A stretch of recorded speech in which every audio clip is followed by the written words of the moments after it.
بسم الله الرحمن الرحيم. الحمد لله وكفى وسلام على عباده الذين اصطفى وصل وسلم وبارك على نبينا المصطفى وعلى آله وأصحابه نجوم الهدى وقادة التقى. اللهم وفقنا لما تحب وترضى من القول والعمل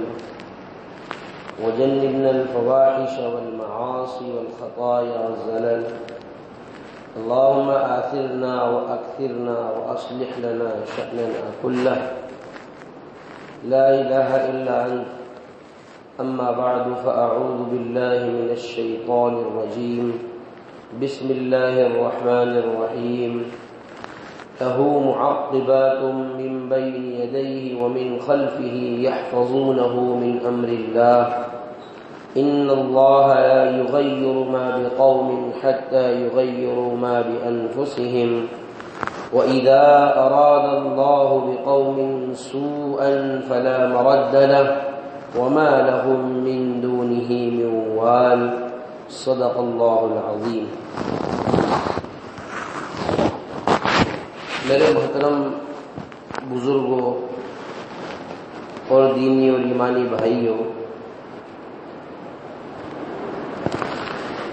بندہ مومن کا یہ عقیدہ ہوتا ہے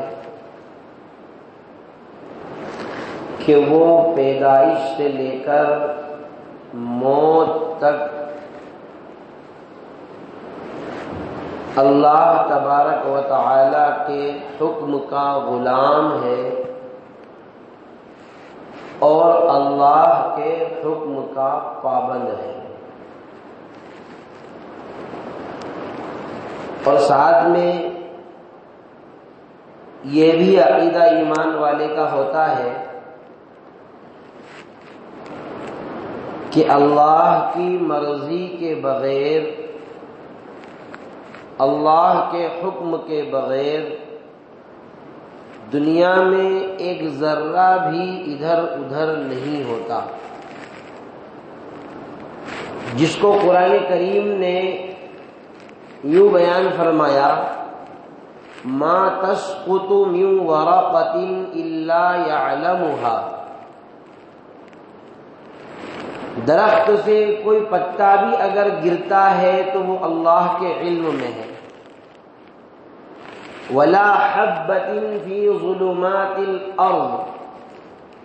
زمین کی گہرائی میں اگر کوئی دانہ بھی جاتا ہے تو وہ بھی اللہ کے علم میں ہے. ولا رطب ولا یابس الا فی کتاب مبین. کوئی خشک چیز، کوئی تر چیز ایسی نہیں ہے جو اللہ تبارک و تعالی کے علم سے باہر ہو. اسی لیے قرآن کریم نے ارشاد فرمایا: اللہ یعلم ما تحمل کل انثی. عورت اپنے پیٹ میں کیا چیز اٹھا کر پھر رہی ہے وہ اللہ جانتا ہے. وما تغیض الارحام وما تزداد. بچہ رحم مادر میں کتنے دن رہے گا، کتنی کمی ہوگی، کتنی زیادتی ہوگی، یہ ساری بات اللہ جانتا ہے. یعنی مادر رحم میں لڑکا ہے، لڑکی ہے، 100%، 100% اس کا صحیح علم اللہ ہی کو ہے. جدید آلات اور نئے نئے ذرائع اور نئی نئی مشینیں بعض مرتبہ دکھاتی کچھ ہے اور نکلتا کچھ ہے. اور اگر مان لیا جائے کہ ایسی مشین نکل جائے جو پورا کے پورا 100% غلط اور 100% صحیح بتلا دے، 100% بتلا دے کہ لڑکا ہے یا لڑکی ہے، اس کے باوجود بھی یہ علم کہ یہ بچہ دنیا میں کتنے دن رہے گا، کتنے دن نہیں رہے گا، اور جب دنیا میں آئے گا تو یہ کیسا بنے گا، یہ اس کا باپ عالم ہے تو کیا یہ بھی عالم بنے گا، اس کا باپ شرابی ہے تو کیا یہ بھی شرابی بنے گا، اس کا باپ حمال ہے تو کیا یہ بھی حمالی کرے گا، یا اس کا الٹا ہو جائے گا کہ باپ عالم ہے اور یہ بیٹا اس کے نام کو ڈبا دے گا، یا باپ شرابی ہے اور یہ بیٹا اس کے گھر میں علم کا روشن چراغ بن کر نکلے گا، یا باپ تو حمال ہے لیکن یہ بہت بڑا کاروباری بنے گا۔ یہ تو دنیا کے کوئی آلات اور کوئی ذرائع نہیں بتا سکتے۔ ایسی کوئی مشین آج تک نہیں نکلی ہے، اور ہمارا عقیدہ ہے، ہمارا ایمان ہے اس بات پر کہ قیامت تک نہیں نکل سکتی جو انسان کی پوری تقدیر کا بایو ڈاٹا ہمارے سامنے پیش کر دے۔ ہم دیکھتے ہیں لوگ بھی بڑے عجیب ہوتے ہیں، اپنی زندگی کے 20 سال اور 25 سال کے بیمہ کروا لیتے ہیں، اور ڈاکٹری رپورٹ بتلاتی ہے کہ آپ کو 20 سال تک کچھ بھی نہیں ہونا ہے، آپ کو 30 سال تک کچھ بھی نہیں ہونا ہے۔ پتہ چلا ہے عمر فاروق مسجد کے سامنے سے بھی گزرے ہیں اور چینل بھی کراس نہیں کر پائے، ان کی موت کی خبر آ گئی۔ تو بھائی وہ 20 سال اور 35 سال اور 25 سال والے وعدے کہاں گئے؟ بعض مرتبہ اسباب کو دیکھ کر اور حالات کو دیکھ کر ڈاکٹر یہ کہہ دیتے ہیں کہ ان کی زندگی اب نہیں بچی ہے، اور اس کے بعد بھی اتنی عمر گزر جاتی ہے پتہ ہی نہیں چلتا ہے۔ یہ میرا لڑکا بیٹھا ہوا ہے پیچھے، ڈاکٹروں کے علم کے مطابق اور ڈاکٹری کے مطابق یہ آج سے 11 سال پہلے ہی مر چکا ہے۔ جو ڈاکٹری رپورٹ آئی تھی اور جو ڈاکٹروں نے ڈاکیومنٹ تیار کر کے دیے تھے، اس کے بعد انہوں نے کہا تھا کہ آپ اس کو گھر لے جائیے، یہ 3 دن 2 دن مشکل سے جیے گا تو نہیں جیے گا، اور اس کے بعد تو بس آپ سے جو سیوا ہو سکے 2-3 دن کر لو اور اس کے بعد اس کا انتظام کر لینا۔ آج 11 سال ہو گئے اس بات کو، اور ماشاءاللہ مدرسے میں تعلیم حاصل کر رہا ہے۔ فَتَبَارَكَ اللَّهُ أَحْسَنُ الْخَالِقِينَ، وہ اللہ جو سب سے بہترین پیدا کرنے والا ہے، وہ اللہ بڑا بابرکت ہے اور اسی کے علم میں ہے۔ اسی لیے قرآن نے فرمایا وَكُلُّ شَيْءٍ عِندَهُ بِمِقْدَارٍ، ہر چیز اس کے پاس ایک اندازے سے ہے، وہی جانتا ہے کہ کس کو کتنا زندہ رکھنا ہے، کس کو کب موت دینا ہے، کس کو زندگی کیسی دینا ہے اور کس کی زندگی میں کیا حالات لانا ہے، وہی جانتا ہے۔ آگے قرآن کریم نے فرمایا لَهُ مُعَقِّبَاتٌ مِّن بَيْنِ يَدَيْهِ وَمِن خَلْفِهِ يَحْفَظُونَهُ مِنْ أَمْرِ اللَّهِ، اللہ تبارک و تعالی نے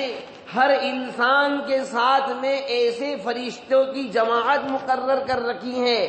جو اس کی حفاظت کرتے ہیں، اس کے آگے آگے چلتے ہیں، اس کے پیچھے پیچھے چلتے ہیں، اس کے دائیں بائیں چلتے ہیں، اس کے اوپر کوئی مصیبت نہ آ جائے، اس کو کہیں کانٹا نہ چوب جائے، یہ روڈ پر سفر کر رہا ہے اس کا ایکسیڈنٹ نہ ہو جائے، گڈھے اس کو برابر دکھاتے ہیں، بریکر اس کو برابر دکھاتے ہیں، کانٹے اس کو برابر دکھاتے ہیں، کوئی جانور آ جائے تو وہ اس کو برابر انفارم کرتے ہیں۔ لَهُ مُعَقِّبَاتٌ مِّن بَيْنِ يَدَيْهِ وَمِن خَلْفِهِ، کہ اللہ کے کچھ ایسے فرشتے مقرر ہیں جن کی ڈیوٹیاں عدلتی بدلتی رہتی ہے۔ جناب نبی کریم صلی اللہ علیہ وسلم نے ارشاد فرمایا کہ اللہ کے فرشتوں کی جماعت، ایک جماعت ہمیشہ اپنے بندے کے ساتھ میں رہتی ہے جو مسلسل اس کی حفاظت کرتی رہتی ہے۔ صبح فجر کے وقت میں ایک جماعت آتی ہے جو دن بھر پورے دن اس کی حفاظت کرتی ہے، عصر کے وقت میں دوسری جماعت آتی ہے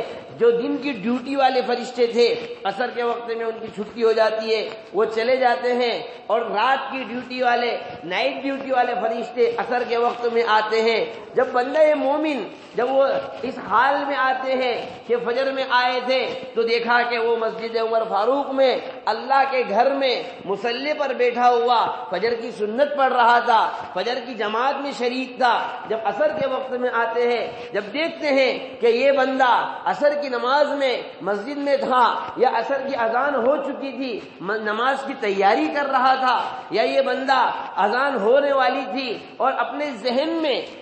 ذہن و دماغ میں عصر کی نماز کا خاکہ بنا رہا تھا، جب وہ اس حال میں اس کی رپورٹ لے کر جاتے ہیں، اللہ تبارک و تعالیٰ کے سامنے اس کو پیش کرتے ہیں، تو اللہ تبارک و تعالیٰ کے سامنے اس کی رپورٹ یہ جاتی ہے کہ یہ بندہ صبح جب گئے تھے تب بھی عبادت میں مشغول تھا، شام کو گئے تب بھی عبادت میں مشغول تھا۔ اللہ تبارک و تعالیٰ ان اعمال کی برکت سے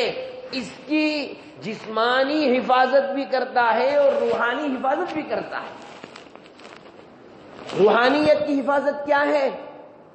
جسمانی حفاظت تو ہمارے سمجھ میں آتی ہے، روحانیت کی حفاظت کیا ہے؟ کہ جب بندہ مومن اپنے آپ کو مسلمان سمجھتا ہے، جب اس کے ذہن و دماغ میں یہ بات رہتی ہے کہ میں ایک اللہ کو ماننے والا ہوں اور اللہ کے سوا میرا کوئی معبود نہیں ہے، حکومتیں آتی رہیں جاتی رہیں عدلتی رہیں بدلتی رہیں، ارتداد کے کیسے ہی طوفان آتے رہے اور روزانہ نئے نئے دجال پیدا ہوتے رہیں، روزانہ ایمان کے ڈاکو اور ایمان پر حملہ کرنے والے چور اور ڈکیت اور اچکے اور بدماش روزانہ پیدا ہوتے رہے، لیکن جب بندہ مومن کے دل میں یہ بات ہوتی ہے کہ میں اپنے اللہ کے علاوہ کسی کو معبود نہیں مانتا، اس ایمان کی طاقت یہ ہوتی ہے کہ بڑی سے بڑی دجالی طاقت بھی اس کے روحانیت کو متاثر نہیں کر سکتی ہے۔ حدیث میں ہے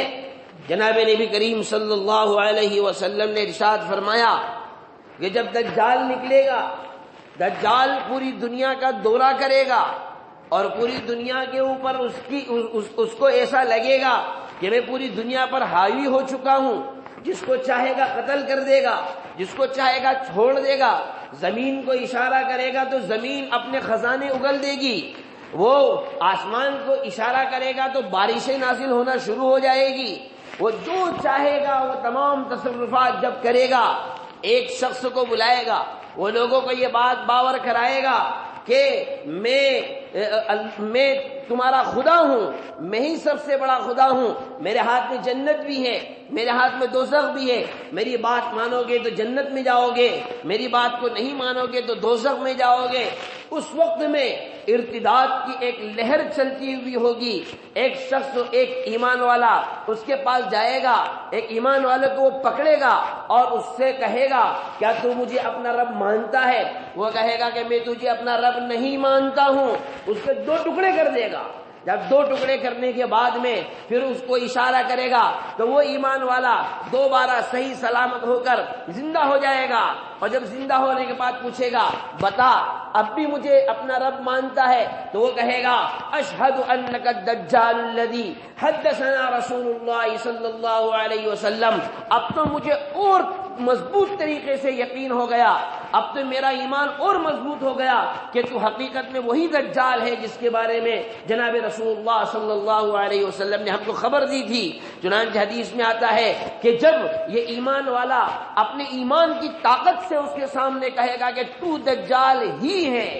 تو دجال ہی ہے، اس کے ایمان کا پاور یہ ہوگا۔ حدیث میں اللہ کے نبی صلی اللہ علیہ وسلم نے فرمایا اس کے بعد دجال اس کے اوپر اپنی قابو کو مضبوط کرنا چاہے گا، لیکن اس پر اس کا بس نہیں چلے گا، اور اس پر اس کا بس کا نہ چلنا اس کے ایمان کی طاقت ہوگی، وہ اس کے ایمان کی قوت ہوگی، وہ اس کے ایمان کا پاور ہوگا۔ اس لیے کہ ایمان دنیا میں وہ طاقت ہے، اللہ تبارک و تعالیٰ نے ایمان کے اندر وہ صلاحیت اور وہ خوبی اور وہ پاور رکھا ہے کہ جب بندہ مومن استقلال کے ساتھ، دل جمعی کے ساتھ استحکام کے ساتھ اور حالات کو پسے پشت ڈال کر جب اپنے آپ کو جما لیتا ہے اللہ کے دین پر، اللہ کے احکام پر، اللہ کے قرآن پر، اللہ کے حدیث پر، جناب نبی کریم صلی اللہ علیہ وسلم کی تعلیمات پر، آپ کی سنتوں پر، تو پھر انہیں حکومتوں کی ضرورت نہیں پڑتی ہے، انہیں عہدوں کی ضرورت نہیں پڑتی ہے، انہیں اپنا رعب ڈالنے کے لیے تلواروں کی ضرورت نہیں پڑتی ہے، ہتھیاروں کی ضرورت نہیں پڑتی ہے، آلات کی ضرورت نہیں پڑتی ہے۔ ان کے دل کے اندر کا جو سافٹ ویئر ہوتا ہے ایمان کا، اس کا پاور، اس کی طاقت، اس کی شعاع اتنی خطرناک ہوتی ہے کہ جب بھی کسی کافر کے دل پر جا کر پڑتی ہے اس کو مرعوب کر دیتی ہے، اس کو متزلزل کر دیتی ہے۔ اس کو یہ سمجھ کے چلیے کہ جب ایک پاور دوسرے پاور سے ملتا ہے تو جو مضبوط ہوتا ہے وہ کمزور کو ہینگ کر دیتا ہے۔ اللہ تبارک و تعالی جس بندے مومن کے دل میں مضبوط ایمان ہوتا ہے، جب کسی کافر سے کے دل پر اس کے ایمان کی شعاع پڑتی ہے تو وہ مرعوب ہو کر، وہ متزلزل ہو کر وہ فیصلہ نہیں کر پاتا ہے کہ مجھے کیا کرنا ہے۔ اسی لیے قرآن کریم میں اللہ تبارک و تعالی نے ارشاد فرمایا، ان اللہ لا یغیر ما بقوم حتی یغیروا ما بانفسہم۔ اللہ تبارک و تعالی کسی قوم کو اپنی حالت سے اس وقت تک نہیں ہٹاتا جب تک کہ کوئی قوم خود اپنے آپ کو اس حالت سے نہ ہٹا دے۔ بڑی عجیب بات ہے، بڑا افسوس ہوتا ہے، بہت سارے پروفیسر اور بہت سارے بڑے بڑے پڑھے لکھے لوگ اور دنیا داری کی سوچ رکھنے والے لوگ اسکولوں اور کالجوں میں جو فنکشن ہوتے ہیں ان میں یہ آیت پڑھتے ہیں اور اس آیت کا مطلب بیان کرتے ہیں کہ مسلمانوں دیکھو، اپنے آپ کو سنبھالو، اپنے بچوں کو اچھی تعلیم دو،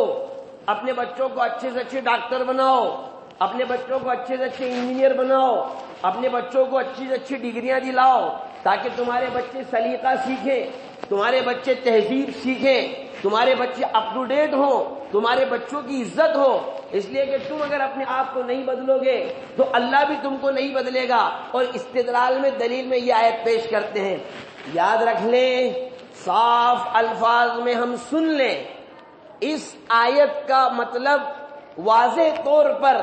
جتنے بھی دنیا دار لوگ دنیاوی تعلیم، دنیاوی عہدوں اور دنیاوی ڈگری کی طرف نسبت کر کے بیان کرتے ہیں، سب بکواس ہے، بکواس ہے، فضول ہے، لغو ہے۔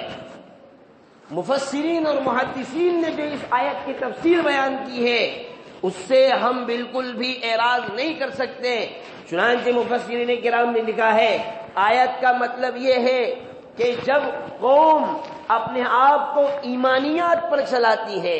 اخلاق پر چلاتی ہے، اعتقاد پر چلاتی ہے، اسلامی تعلیمات پر چلاتی ہے، صحیح نہج پر صحیح فکر کے ساتھ کام کرنے کی کوشش کرتی ہے، اس وقت تک اللہ تبارک و تعالی ایسا کوئی حاکم اور ایسا کوئی حکمران پیدا نہیں کر سکتا، نہیں کرتا ہے جو کہ ان کے کسی بھی نظام میں خلل اندازی پیدا کرے، جو کہ ان کے کسی بھی نظام میں رخنا ڈالنے کی کوشش کرے۔ اور اس کے مقابلے میں جب قوم اللہ کو بھلا بیٹھتی ہے، جب یہ بھول جاتی ہے کہ ہم جناب محمد رسول اللہ صلی اللہ علیہ وسلم کے امتی ہیں، جب وہ یہ بھول جاتی ہے کہ ہم آقا مدنی صلی اللہ علیہ وسلم کے غلام ہیں، جب وہ یہ بھول جاتی ہے کہ ہمیں دنیا میں کیوں بھیجا گیا ہے، جب وہ یہ بھول جاتی ہے کہ کنتم خیر امۃ اخرجت للناس تأمرون بالمعروف وتنہون عن المنکر، ہماری پیدائش کا مقصد ہے کہ تم بہترین امت ہو، تمہارا کام دنیا میں بھلائی کو پھیلانا ہے،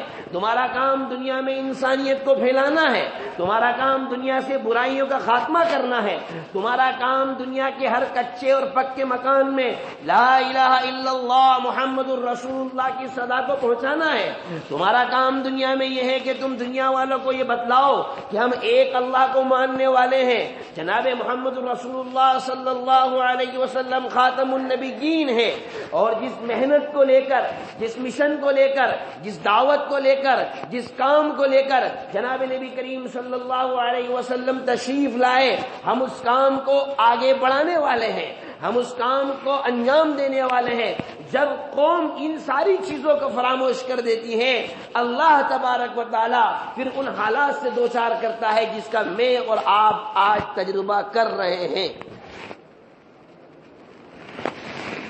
حضرات صحابہ کرام سے بڑا نمونہ ہمارے لیے کوئی نہیں ہے۔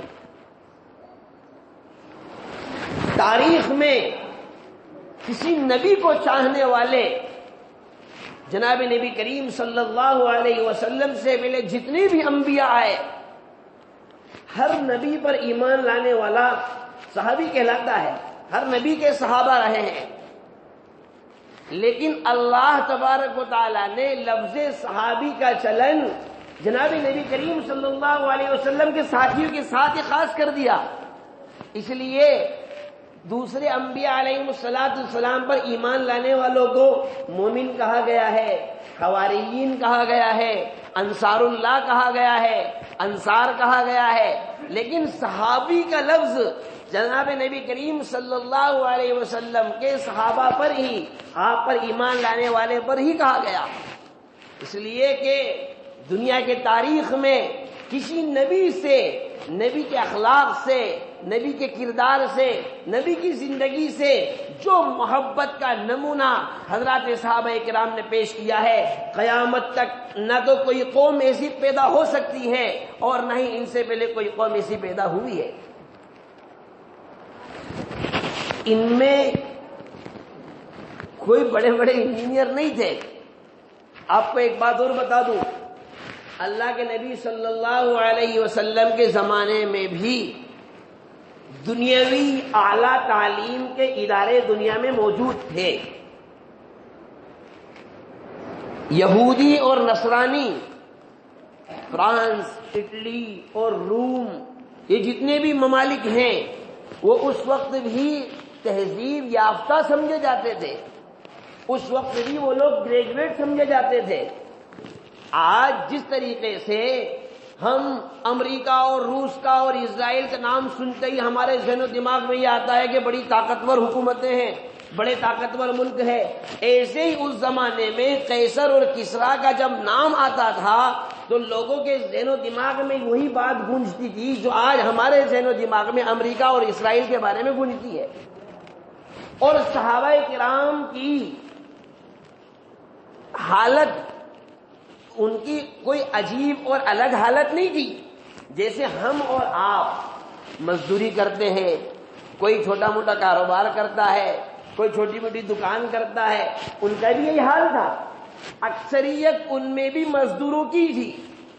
ان میں صحابہ کرام میں بھی اکثریت مزدوروں کی ہی تھی۔ ہاں، مزدوری کا فرق یہ ہو سکتا ہے کہ اس زمانے میں جو طریقہ تھا وہ الگ رہا ہو، ہمارے زمانے میں طریقہ الگ رہا ہو، طریقہ لیکن کام ایک ہی تھا۔ صحابہ کرام میں بڑے کاروباری، ملٹی ایکسل کاروبار کرنے والے بڑے بزنس مین بھی گنے چنے لوگ تھے۔ ہر شہر میں، ہر جگہ میں مالدار لوگ بھی گنے چنے لوگ تھے۔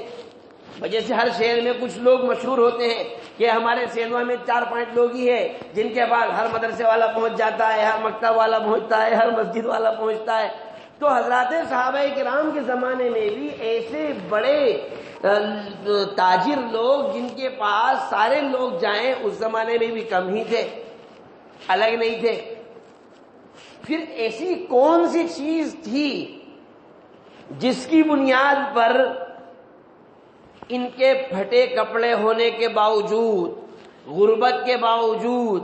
جھوپڑیوں کے باوجود، اسباب نہ ہونے کے باوجود، وسائل نہ ہونے کے باوجود، آلات نہیں ہونے کے باوجود، کچھ بھی نہیں تھا، سب کچھ تو سارا کے سارا تو یہود اور نصارہ کے پاس اور کفار و مشرکین کے پاس تھا، اس کے باوجود بھی اللہ تبارک و تعالی نے انہیں عزت اور سربلندی کا وہ مقام اور عزت کی وہ چھوٹی انہیں عطا فرمائی جو قیامت تک کسی بھی جماعت کو نہیں مل سکتی ہے۔ اس کی بنیادی وجہ صرف اور صرف یہ تھی کہ انہوں نے صحیح معنی میں جناب محمد رسول اللہ صلی اللہ علیہ وسلم کی تعلیمات کو سیکھا، اس کو پڑھا، اس پر عمل کیا اور عملی نمونہ جو بات وہ زبان سے کہتے تھے کہ یا رسول اللہ ہم آپ کے ساتھی ہیں، وہ بات وہ عمل سے کر کے دکھاتے تھے۔ اگر وہ زبان سے یہ کہتے تھے کہ ہمیں آپ سے محبت ہے تو اس کا عملی نمونہ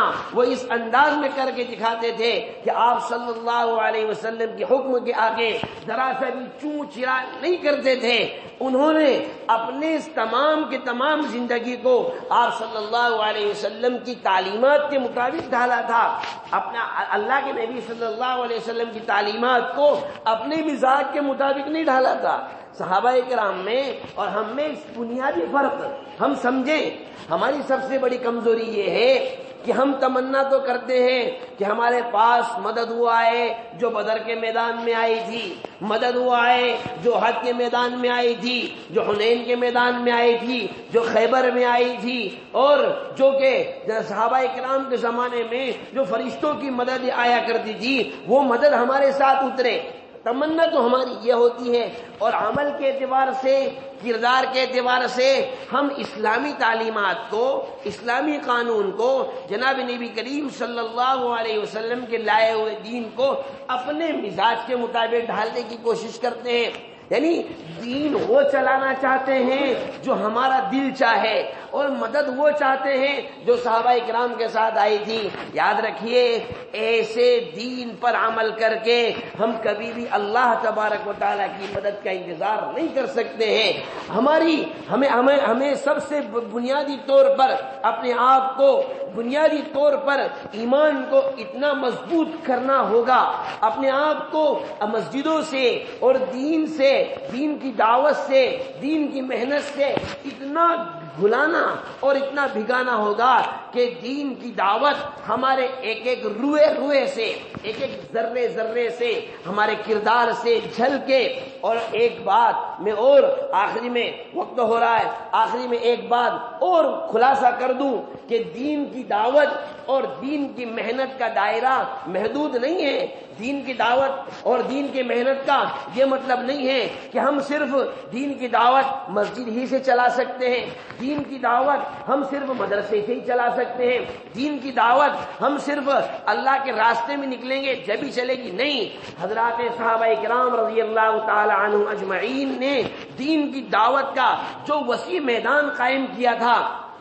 آج جو ہمارے اوپر کوشش کی جاتی ہے، محنت کی جاتی ہے، گھروں سے جو نکالا جاتا ہے کہ جاؤ بویا بستر اٹھاؤ یہاں سے اور فلاں علاقے میں 4 مہینے لگا کر آؤ، فلاں علاقے میں 40 دن لگا کر آؤ، وہ کیوں؟ اس لیے کہ تم مختلف ماحول کو دیکھو، مختلف لوگوں کو دیکھو، مختلف قسم کے مزاج والے لوگ تمہارے سامنے آئیں گے، اور جب وہ تمہارے سامنے آئے، ہو سکتا ہے تمہیں کڑوی کسیلی باتیں سننا پڑے، ہو سکتا ہے تمہیں تمہارے مزاج کے مطابق کھانا نہ ملے، ہو سکتا ہے تمہیں سخت گرمی ہو لیکن ایسے علاقے میں تم پہنچ جاؤ جہاں 24 گھنٹے لائٹ نہیں آتی ہے، ہو سکتا ہے سردی کا موسم ہو اور تم ایسے علاقے میں پہنچا دیے جاؤ جہاں پر گرم پانی کا کوئی انتظام نہ ہو سکتا ہو کہ تمہیں ایسے غریب علاقے میں پہنچا دیا جائے کہ جہاں پر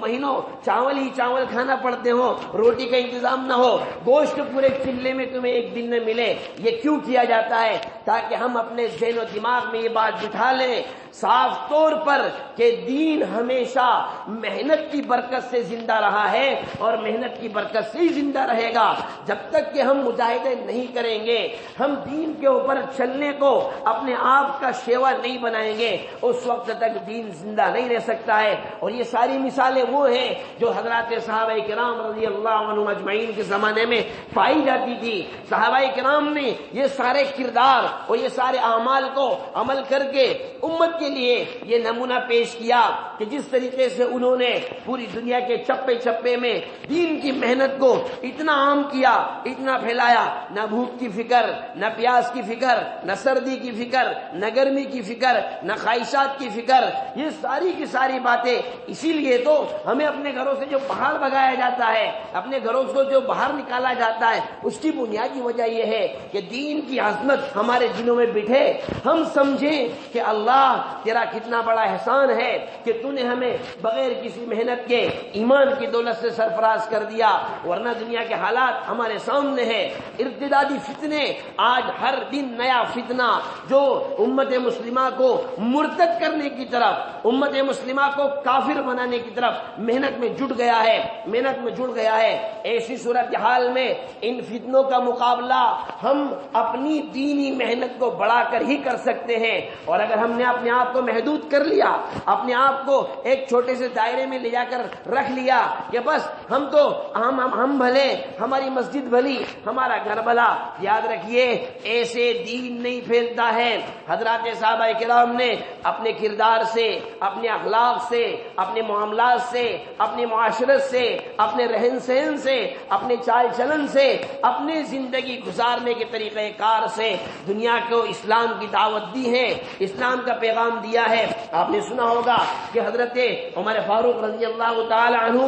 کے زمانے میں سب سے زیادہ اسلام پھیلا۔ مورخین نے لکھا ہے حضرت عمر فاروق رضی اللہ تعالی عنہ جب کسی بھی افسر کو کسی بھی جگہ پر صحابہ کرام کی ٹکڑی اور جماعت کو بھیجتے تھے تو ان کو یہ تعلیم دے کر بھیجتے تھے کہ تم اللہ کے نبی جناب محمد رسول اللہ صلی اللہ علیہ وسلم کے نمائندے بن کر جا رہے ہو، تمہارے اندر وہ ساری جھلکیاں ہونا چاہیے جو جھلکیاں قرآن کریم نے جناب نبی کریم صلی اللہ علیہ وسلم کی بیان کی۔ جھوٹ تم نہیں بولو گے، دھوکہ تم نہیں دو گے، کسی کے ساتھ غداری تم نہیں کرو گے، بے وفائی تم نہیں کرو گے، آپس میں محبت سے رہو گے، ایک دوسرے کے خلاف چغلیاں نہیں کرو گے، ایک دوسرے کے خلاف بغاوتیں نہیں کرو گے، ایک دوسرے کو ذلیل کرنے کی کوشش نہیں کرو گے، ایک دوسرے کو نیچا دکھانے کی کوشش نہیں کرو گے، بلکہ محبت، اخوت اور بھائی چارگی کا عملی نمونہ پیش کرو گے۔ اور صحابہ کرام نے یہ کام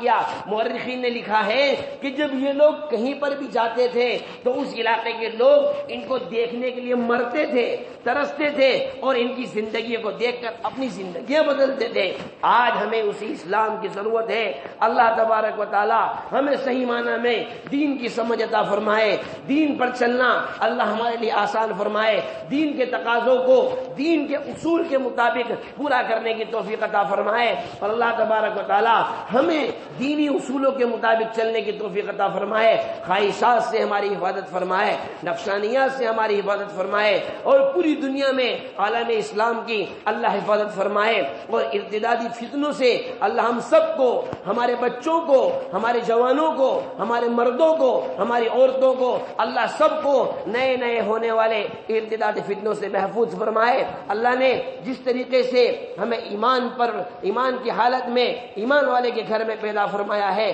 اللہ تا حیات ہمیں ایمان ہی کے ساتھ رکھے، اور جب خاتمہ ہو اللہ ایمان پر ہمارا خاتمہ مقدر فرمائے۔ وما توفیقی الا باللہ۔